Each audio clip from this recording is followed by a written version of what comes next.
ઘણા દિવસો બાદ વ્લોગની શરૂઆત કરીને આઢુનું બાઇક લઈને 80,000 વાળા બૂટ પહેરીને થઈ ગયા રેડી.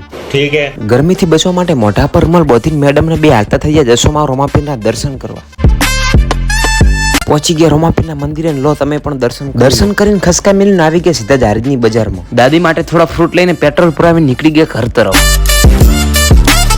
આવી ગયું ગામનું બસ સ્ટેન્ડ. અહીંયાથી સીધા આપણા ઘરે. એકચ્યુઅલીમાં દાદીમાને પગમાં થઈ ગયું ફ્રેક્ચર અને આ છે મારા દાદાજી. થોડી વાર બેઠા ને દાદીમાની ખબર લઈને નીકળી ગયા પાછા રિટર્ન. અહીંયાથી સીધા જ આવી ગયા આઢુ જોડે. આઢુ તો કોમે વળગી જાય પણ ભેગા આપણને લગાડી દીધા પાટીઓ ઉપાડવા. હાલો કભી કભી કરના પડતા. અને આ હે મારા આઢુ.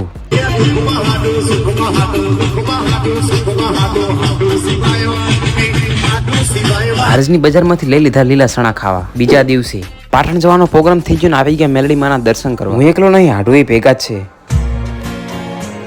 દર્શન કરીને નીકળી ગયા પાછા રિટર્ન. કુણઘેર ચુડેલ માના દર્શન કરીને ઠપકારી લીધો એક ગ્લાસ લસ્સીનો.